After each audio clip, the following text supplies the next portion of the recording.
King Henry VIII used plastic sponges, they'd still be on our planet now. We've won the best compostable cleaning brand in the UK award. How did you pluck up the courage to step from that to this? California has a law that you cannot sell our product in California anymore. It's a different world, obviously corporate and education, but there's a lot of transferable skills actually. What do compostable sponges and leading a business that just pops up have in common? Today we speak to co-founder of multi-award winning Composty, not just about their products, but about being a first-time business owner, juggling the challenges of a growing family and a fast-growing business, and small business syndrome. I'm Lee, and this is the Leadership Herding Cats podcast. Leadership, it can be just like herding cats. Ever tried that before? Just couldn't leave them alone, so we got tied up in time. Fun to pop them up, isn't it? That's it, yeah. I just said my kids have great fun with those. yeah, let them have a go. How did you get started with Composty and your background and stuff? Yeah, definitely. So me and my wife, really, we started the business. It was when we started having kids. Like, it was a process to go through. When we had our first kid, we wanted to do what we could to preserve the planet and such like for them. And it was around the sort of time when they started to ban plastic straws and all that kind of business. And we thought, well, what else has got plastic in it? What else is that perhaps we're not aware of, that we need to start reducing and using other methods? And my wife really got into the research and finding all these things out. And we found that your traditional kitchen sponge, the sort of yellow sponge that you buy from a supermarket with a white or green scour on top, or other colours, whatever, are just entirely made of plastic. And it shocked us. We weren't aware. We didn't know. Yeah. And it was even more shocking when we found out that when we throw one of those away, 500 years later, that's just starting to disappear off the face of the planet. And that just was a real eye-opener for us. We thought we need to do something about this. So initially, we were just trying to buy new products that were perhaps made of cellulose and likewise. Getting really frustrated. They were coming in plastic packaging, and eco-friendly but plastic packaging. Or we found out that they were glued together. They contain polyester in the scourer. So we thought, well, let's do something. Let's set something up ourselves. Let's create something that consumers don't fall into the same traps that we've been falling into. We tackled the sponge first, and our first product was, I know you got some there, the Composty pop-up sponge. Yeah. 12 sponges in a deck of cards sort of size there. When you add them to water, they pop up. So we worked with a lot of manufacturers and suppliers trying to find the best sort of way we could do this. Some of them just weren't long lasting at all, and we didn't think we were good enough. And we finally got a sort of formula that really worked. And that's how we set it up. And it was a sort of side hustle to start with. And we thought we'll send some into Amazon and see how they sell.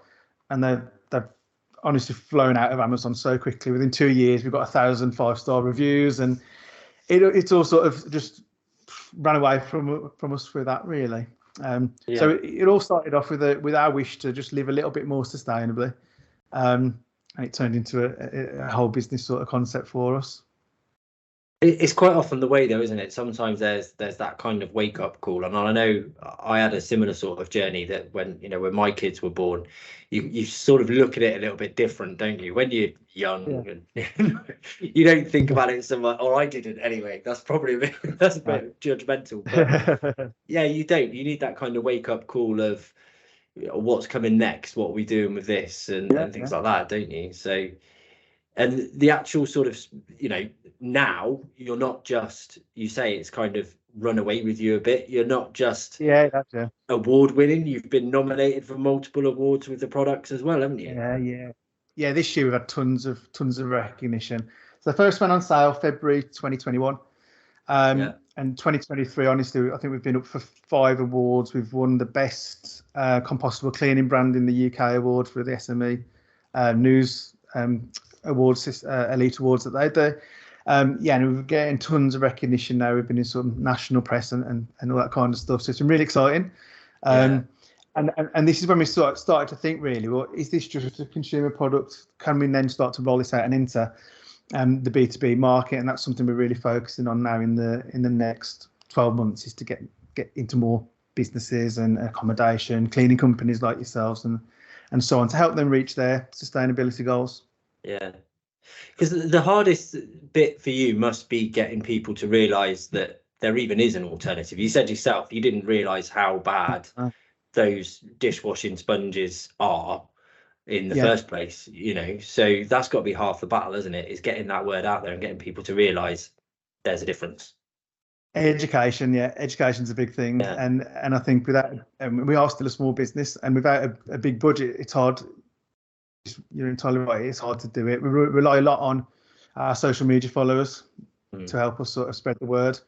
I think we're lucky. I think we were just saying before we started there, you know, when you use the pop-up sponge and you put it in water, there's that sort of wow, you know, feeling about it, and consumers get that, and they like to shout about that on socials. They like to show them popping the sponge up and stuff. So we're quite lucky that we've got quite a bit of engagement going on social media. But there are a lot of brands out there still that are really popular brands that obviously they don't advertise this is a plastic sponge. This is a great sponge. It cleans really well. You know, it's tough and all the other things that you want from a sponge. But people don't always realise that they're not great for the environment. Yeah. And it's the real thing is, and I've already said that, you know, the 500 years at landfill, up to 500 years at landfill, is just insane. And it's not that it's just taking up space in the landfill. They're releasing methane as they degrade, which is then contributing to climate change. You know, if I would like to say to people, if King Henry VIII used plastic sponges, they'd still be on our planet now. Just to put it into some perspective, how long it takes to degrade, and that's just nuts. I was going to say that's a wow factor, isn't it? That's like what you don't really look at it that way, do you, at all? And that's also another interesting fact you say about the way that they're releasing the methane and things like that as they're decomposing, because, you know, a lot of people just look at it the fact, oh well, yeah, it'll take a long time to decompose, but it's all the other factors around it, isn't it? Yeah, doing harm as they go. Yeah, completely doing harm as they go. It's not just it's going to take a long time. They'll still be here when our great grandchildren here. It is that fact that it's still causing the same problems to the planet that they were caused when they were being produced, when they're being disposed of. And then in their use as well, of course, we've got microplastics that can be shed from them, which are causing problems in waterways. But now that's been found in humans, in human blood, because we eat the fish, and then it gets into our systems as well. So they're really bad. Yeah, they're really bad. So this is why we're trying to do something about it. Yeah. But that must have been a huge step for you, because you used to be a secondary school teacher. Is that correct? That's right. Yeah, that's right. Yeah. It's been a real learning curve for both me and my wife. We're both teachers. That's right. Yeah. You're both teachers. Yeah, everywhere. Yeah. So, how did you pluck up the courage to step from that to this? And I think really it was over a period of time. It was a side hustle to start with, and I think we honestly probably thought it would stay like that for a while. We didn't realise quite how it was going to run away with us, and it's just done so well that it has given us the confidence, I suppose, and the opportunity to take it on. Do you know, though, it's been a real learning curve, and there's a lot of things that are completely different. It's a different world, obviously, corporate and education. But there's a lot of transferable skills, actually, that you wouldn't think of necessarily. And I think teaching for me was a lot about relationships with the students, with the other staff, with parents. You know, they're such a big stakeholder. And I think in business, relationships are really, really important as well. Communication, the same sort of thing. So there's a lot of transferable things that we've learned from numerous years in education that we've able to then use in business. And there's a lot of things to learn as well, I'd say. Yeah. It also, I mean, especially with something like this, isn't it? Because it's, like you say, it's a type of product that you want and need to spread the word about and get out there. And you're competing with habits, really, aren't you? Because people just have habits of going in and picking up the same thing that they've been picking up for years and years and years. Yeah. And so you're competing with changing that habit. So you almost need to build a following and a momentum with multiple people and everything else to get it across. So those relationships. So do you feel that that's helped you kind of along the way, knowing like how to build those relationships? Yeah, I do think so. Yeah, I think knowing how to get people on side. Let's be honest, teaching children, teenagers, it is a lot of the time getting them on board, getting them on side, getting them to believe in what you're doing, and getting them to do what you want them to do, I suppose. And it's not as hard as that sounds, but yeah, certainly I think knowing how to motivate people into doing not what you want them to do, probably not the right thing, but perhaps encourage them to make positive choices. Yeah, is the same in school as it is in this, I think. So yeah, it certainly helps. And so what's next for you and Composty then? How far do you feel this is going to go? If it's snowballed in the last couple of years, where do you think it will be in another 3 or 4 years' time? So our real aim and our real goal now, we're looking at investment over the next 12 months to really push on and be able to get this out there. And we've spoken about spreading the message, and I think a bigger marketing budget would be really useful for that. And entering the B2B market, we can see ourselves really fitting in with a lot of cleaning companies, a lot of facilities management companies. We've already got a lot of high-end accommodation providers. So your holiday rentals, your 5-star hotel using us already, because I suppose they have the budget. Actually, they go, well, we can live sustainably. Our customers want us to be sustainable. So I'd say really over the next few years, we'd love to be in, or our goal will be to get into these organisations, using our products, getting feedback from them to improve our products also. I think that's really important. But additionally then, we'd like to be in some major retailers. We've got sort of a lovely sort of little army of zero waste independent stores which are selling our products. And we think the next step really is to also get into some larger national retailers. Yeah. And I suppose, how do you feel that like your skills that you've had previously, because you were saying then about sort of learning how to, or knowing how to motivate the school children to do what you need them to do and things like that. Yeah. Do you envisage needing to do that a little bit more in the business? Because I suppose as you grow, you're going to need more people to help you distribute and manage. And yeah, of course. Yeah, and I feel like I've gone down a little path here where I'm saying a lot, get them to do what I want them to do and sort of bully them into, and that is absolutely not how we do stuff in education. I feel like if anyone's listening to this, they're going to think, "God, he's all right."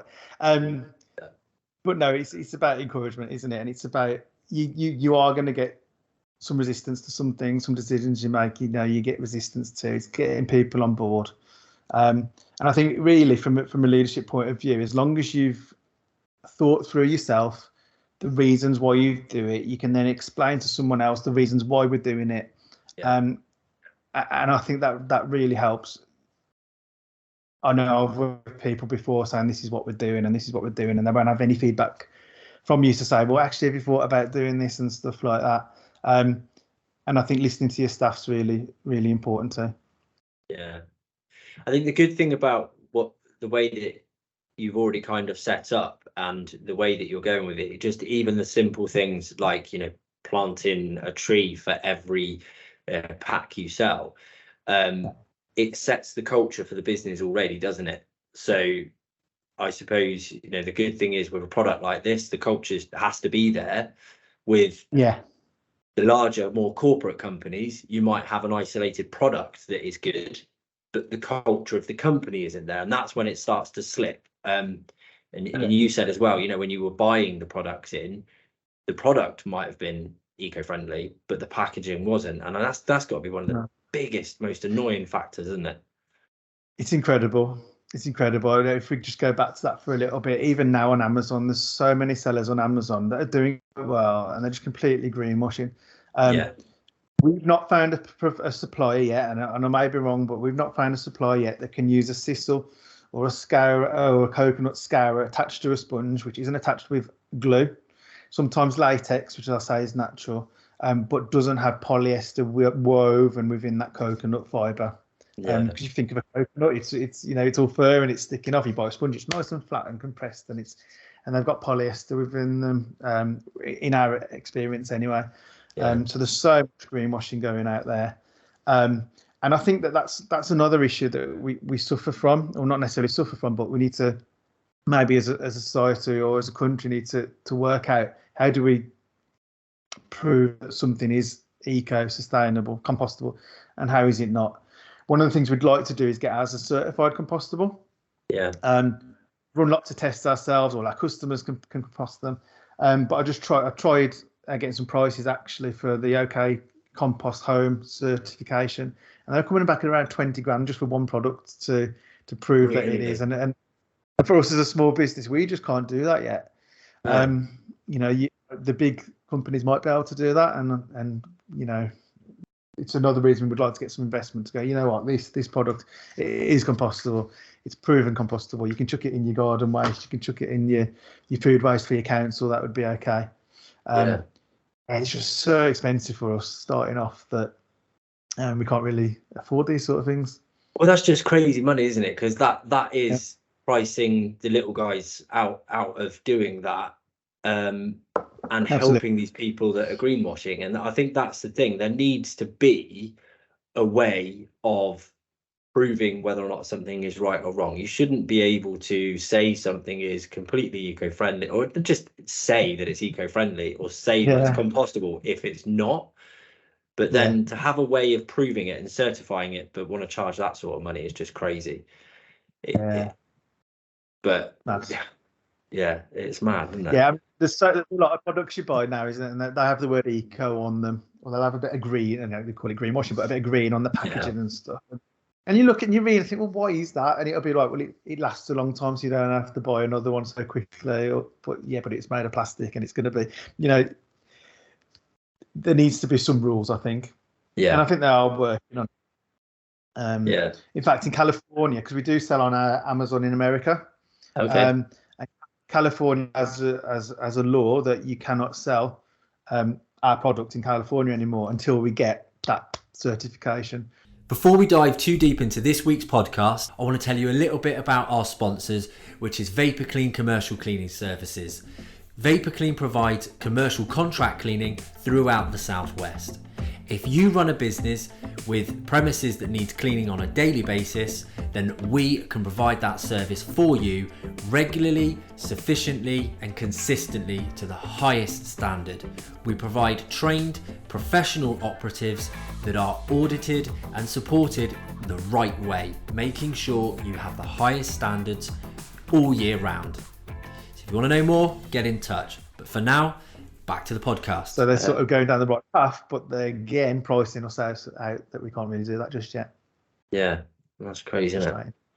And that probably it leads me quite on to probably a little bit more of a debate. Actually, I read something that you posted on LinkedIn. Now, this is something that I battle with myself, and I go back and forwards with quite a lot myself. Microfiber cloths. Completely truthful. You'll see it in a lot of my content. We use microfiber cloths. We use them. I choose them is probably the right way, because I feel that they're some of the better options out there at the moment. But you don't like them, do you? I think that people are saying that they're eco-friendly, like we've just spoken to, because they last a long time. And of course, that is one factor. They'll last a long time. You can wash them. There was a chap, you probably read the comments, actually. There was someone on there that spoke about something that I hadn't thought of, that a lot of bacteria can be picked up on them by simply using water, he was saying, which if true, that's brilliant, because obviously then you haven't got the eco products that are perhaps not friendly to the environment. But however, I think there's a lot of good eco sprays and cleaning products out there that could be used nowadays. Essentially, it's plastic, isn't it? It's derived from oil. They're going to be on the planet for a good amount of years after they've been used, which again is causing problems. So I think I put that up as a sort of, it was in a response, I'd seen someone put something up saying how they're eco-friendly, and I just thought, wow, they're not the best option in terms of, if that's what we're saying about them, they're not the best option in terms of what is eco-friendly. They're cheap. I think that's important. They're cost effective. I imagine they do last a long time. But the production and again the disposal of them probably isn't so great. There is a debate as well whether they do release microplastic. Yeah. And you read different things online, you read different reports, and some people say they do, and some people argue that they don't. And perhaps that needs looking into a little bit more. But if they do, obviously, then there's some danger in their use also. Yeah, and like I say, I've even debated this with myself in my own head because I'm that sad. But it is one of those, isn't it? Because it's almost the alternative. What is the alternative? Because I get all the time simple things like we do. So we do kitchen extractor cleans and kitchen deep cleans and stuff like that. Yeah. And a lot of the time, the guys will reach for like blue roll or stuff, and I'm like, for me, I'd rather have the microfibers, the cloths that we can wash, and rather than keep producing all of that stuff. But it's that debate, isn't it? Yeah. Because it's does a truly perfect solution for every need and every action that you do exist, and it probably doesn't, does it? No. Yeah, of course, the blue roll made from paper, which is great, but then you are literally using it and throwing it away, aren't you? So there's some issues there in terms of reusing things as a good thing. So yeah, I think microfibers are probably used a lot as well, because there's a lot of uses to them, aren't they? They're very multi-use. I mean, we've got our Swedish dishcloths that we call multi-use, and I truly believe they are. You can use them, in a lot of places. They're great for damp dusting as well. You can use them in the kitchen, outside, inside. Use them to clean my bike. They're fantastic because they're soft. But they don't do every job, and perhaps the microfiber might be a little bit better at that. I'm not sure.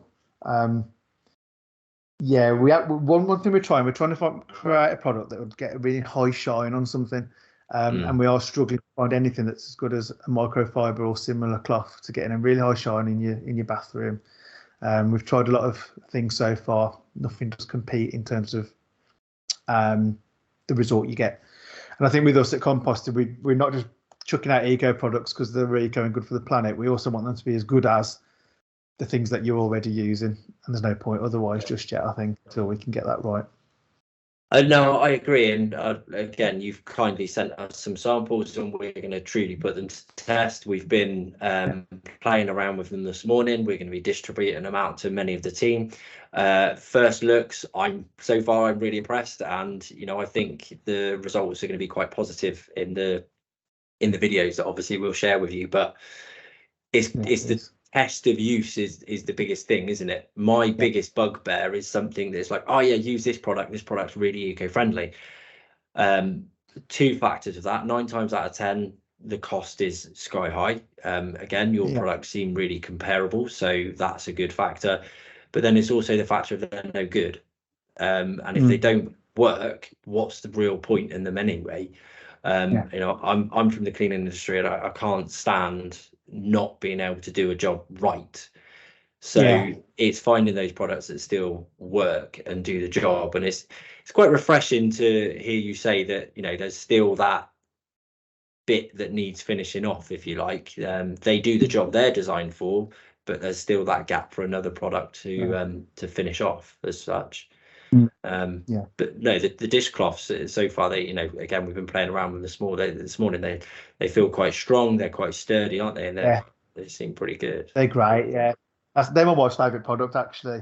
I think just because of the versatility with them and how long they last. And you chuck them in the washing machine, dishwasher, they come up like new. And they're really, really absorbent as well, which is brilliant. But yeah, you're right. I think there's no point throwing a product out there to market, if it's an eco product out there to market, if it's not as good as a plastic, or any alternative, really, because the consumer will buy it, they'll try it, and they won't buy it again, and they'll go back to the plastic that they were using before. Well, you're also damaging. You're damaging the possibility of them converting completely, aren't you? Because people will only use like an eco-friendly product a few times. They could go from 3 or 4 different brands, but if they're trying 3 or 4 different brands of the same product or a similar thing, it's human nature to go, it's eco-friendly, it won't work. The amount of times I hear that. Yeah, they're all going to be the same. I've tried them before. They're no good. Yeah.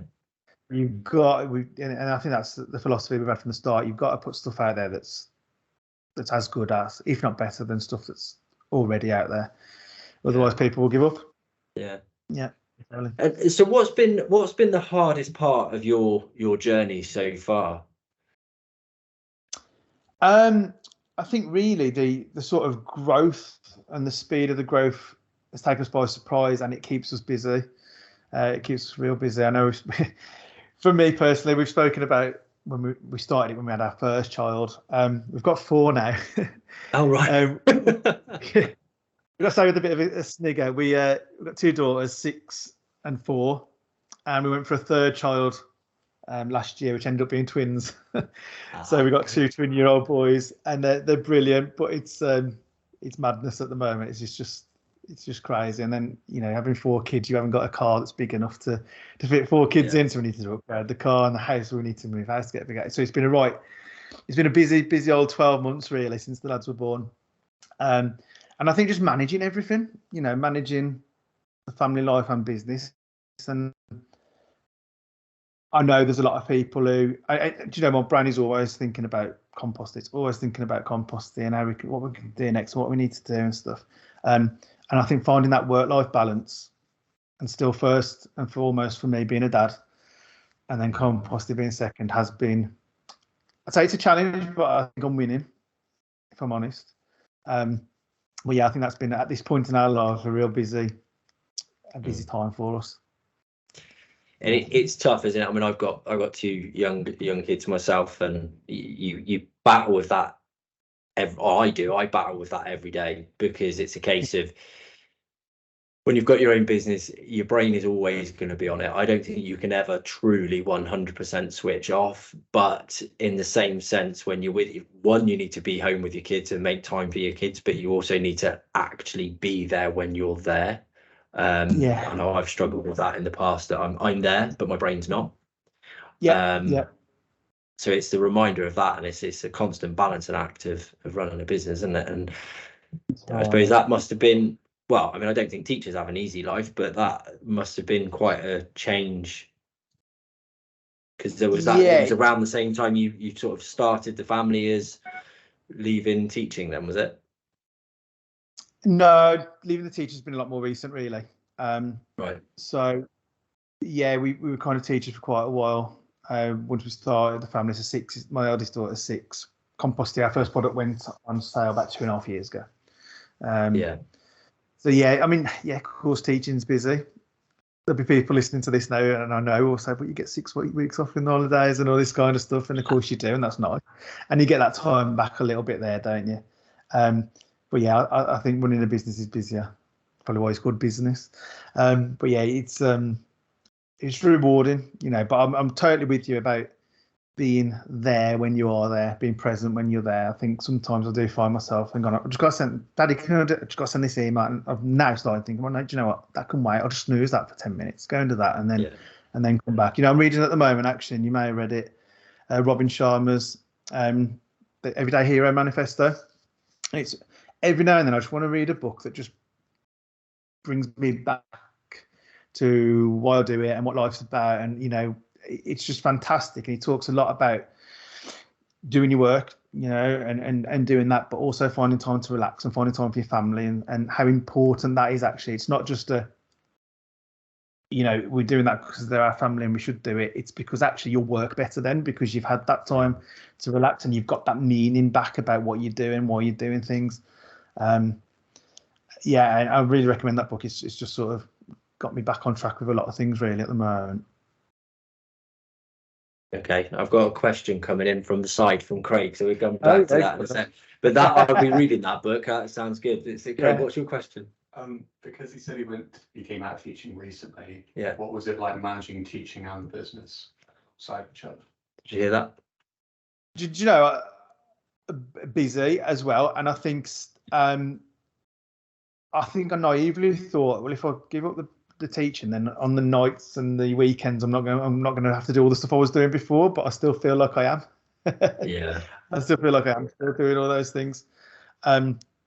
So yeah, I thought I'd get a bit more free time and a bit more time to myself, and actually I've just found ways to fill that with composty stuff. I think you do what it. I want to do. Sorry, go on.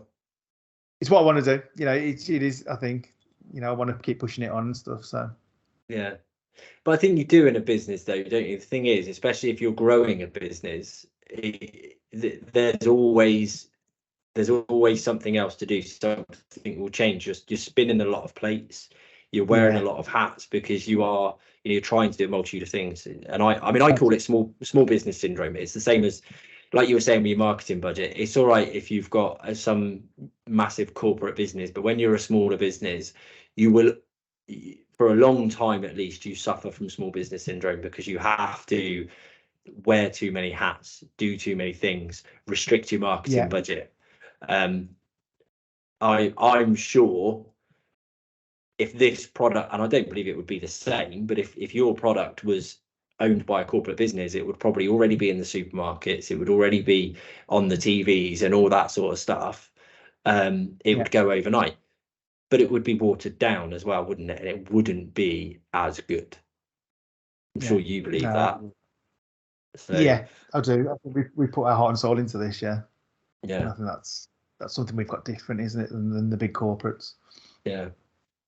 So what's next then? Have you got sort of more products in the pipeline? You sort of alluded to that a little while ago. You've got other things going? Yeah. We've got another product coming out later this year. So sort of around October time, we're at the Clean and Tidy Home Show in October, and we should launch it there.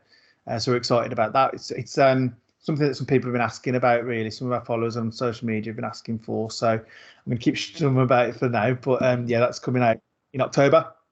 We're still working, as I say, we've always got things on that we're trying to bring out.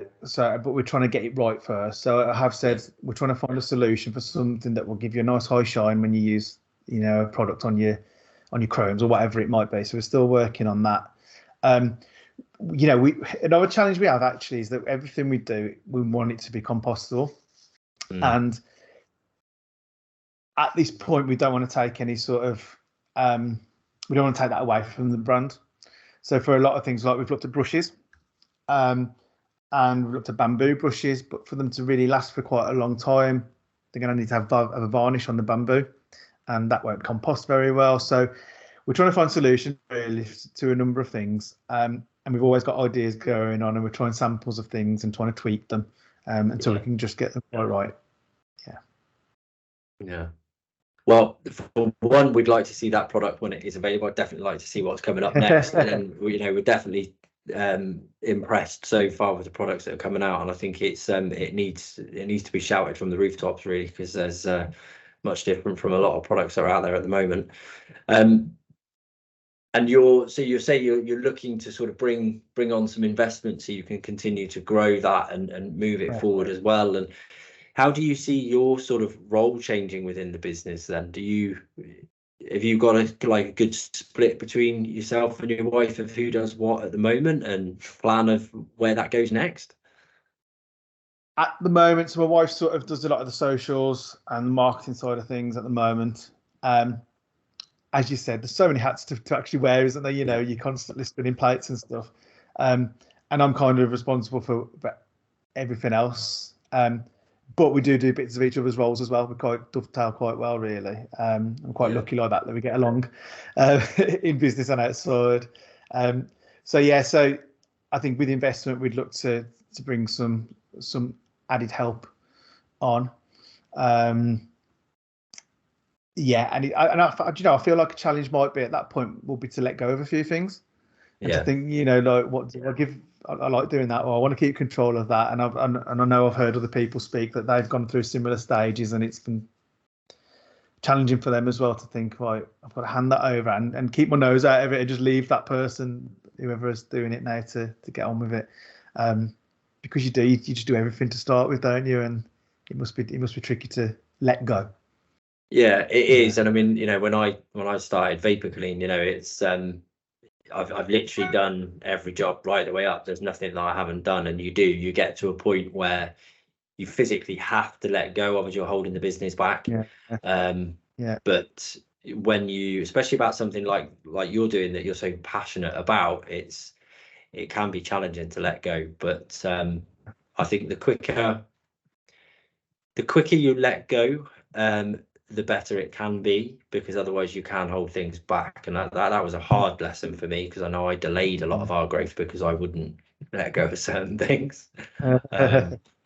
But yeah, sometimes you have to learn as well, don't you? But yeah. Excellent, Matt. I think, again, we will give you the results of all the testing that we do. I think so far your product looks absolutely amazing, and I shall certainly be, shouting about it from the rooftops. Thank you very much for joining us today. It's been a really interesting discussion for me, certainly. But no, thank you very much. It's really good. Thanks for asking me. No, I've really enjoyed it. Hopefully we'll see you at some point as well. All right. Yeah, definitely. Yeah. Thanks, mate. See ya. Cheers. Thank you. Bye-bye. Thank you very much for listening today. I hope you got as much from that as I did. I, for one, will be taking these home and testing them out. If you want to watch the videos to see what we truly think once we've put them to the test, check out our YouTube channel, or if you're watching, check one of these videos out. And please don't forget to leave us a comment or share this video with just one person you feel would benefit from it. And we'll see you next week. Bye-bye.